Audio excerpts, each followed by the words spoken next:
आज शायद रूहुल्लाह साहब की तकरीर से आपको एक सवाल का तो जवाब मिल ही गया, क्योंकि अक्सर बेशतर मुझसे सवाल ये किया जाता है कि श्रीनगर में आगा रूहुल्लाह मेहदी साहब को मैंडेट क्यों, और उसका जवाब रूहुल्लाह साहब की तकरीर में है। क्योंकि ये उम्मीदवार वो शख्स हैं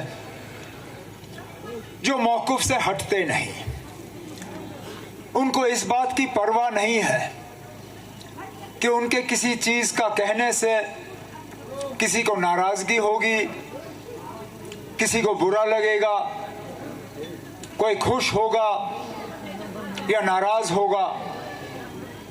इनके जहन में एक ही बात है कि जो सही है वो सही है, जो मौक़िफ़ है उससे हटना नहीं है।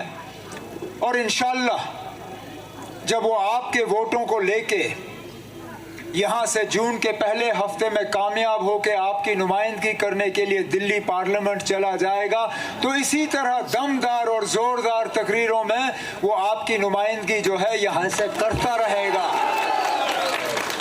और यही आपको चाहिए, यही आपको चाहिए, क्योंकि हमने बहुत नुमाइंदे ऐसे भी देखे जो यहाँ से गए और खामोश हुए।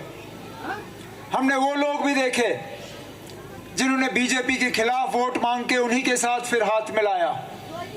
हमने वो लोग भी देखे जिन्होंने यहाँ के काम रोके, जिन्होंने यहाँ की माइनिंग रोकी, जिन्होंने यहाँ जेहलम का जो रेत निकलता है उसके ठेके रोके। हमने वो लोग देखे जिन्होंने चोरी छुपे जो है बीजेपी को यहाँ अंदर लाने की साजिश रचाई, और आप खुलेआम कहते हैं कि हाँ जी हम बीजेपी के साथ हैं। उस बीजेपी के साथ जिस बीजेपी के लिए आज भी मुसलमानों के लिए कोई जगह नहीं, वो बीजेपी भी आज भी इस कौम के साथ जो है नफरत फैलाने पे लगी हुई है। और अफसोस की बात यह है कि उनको इस बात का एहसास जरा सा भी नहीं है कि इलेक्शन तो 3 जून को खत्म होगा। 3 जून को इलेक्शन खत्म होने के बाद जो 4.5 साल और 5 साल इस मुल्क को चलना होगा, कैसे चलोगे इस तरह नफरत फैला के? कहीं मंगलसूत्र की बात, कहीं जमीन की बात, लेकिन मकसद ये कि किसी ना किसी तरह तनाव पैदा हो, दुश्मनी पैदा हो, नफरत फैल जाए। कहने के लिए तो ये लोग कहते हैं कि तरक्की हुई जम्मू कश्मीर में, कहने के लिए तो ये लोग कहते हैं कि 370 हटने पे यहाँ लोगों ने बहुत तरक्की देखी। अरे नाब, क्यों हमारे जख्मों में आप नमक छिड़क रहे हो? ये वो बदकिस्मत इलाका है जिसने पिछले ही दिनों एक हादसे में नन्हे मुन्ने स्कूल जाते हुए बच्चों को हमसे जुदा होते हुए देखा। कुछ उनमें से आज भी नहीं मिले जिनको उनके माँ बाप जो हैं सही तरीके से दफन कर पाए। और क्यों?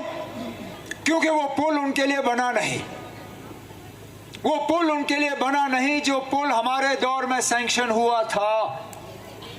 अरे आप कौन सी बड़ी बात करोगे? आप कारखानों की बात करोगे, आप इन्वेस्टमेंट की बात करोगे, आप टनलों की बात करोगे, आप हवाई अड्डों की बात करोगे, आप रेल की बात करोगे। अरे जनाब, सिर्फ इस पुल की ही बात करें, समझाएं यहाँ के लोगों को आखिरकार क्या वजह थी कि उन मासूम बच्चों को किश्ती के जरिए ये दरिया पार करना पड़ा, जबकि उनके लिए एक पुल का प्रोजेक्ट तैयार हुआ था। वो कौन सी मजबूरी थी बताएं? क्योंकि हमें तो गए हुए अब 10 साल हो गए, हमें हुकूमत छोड़े हुए 10 साल हो गए।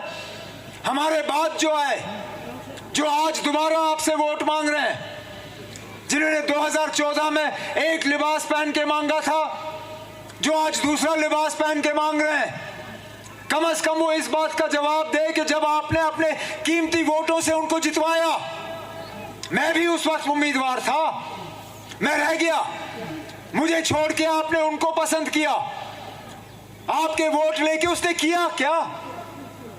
क्या फायदा किया आपका, आपके लिए उसने? यहाँ की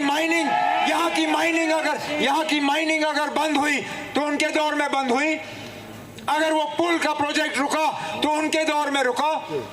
अगर यहाँ प्रॉपर्टी टैक्स लगना शुरू हुआ बदामी बाग कंटोनमेंट एरिया में, जहां इस शहर में और कहीं नहीं लगता, कहीं नहीं, मां सिवाय इस इलाके में, इनके दौर में यह सिलसिला शुरू हुआ।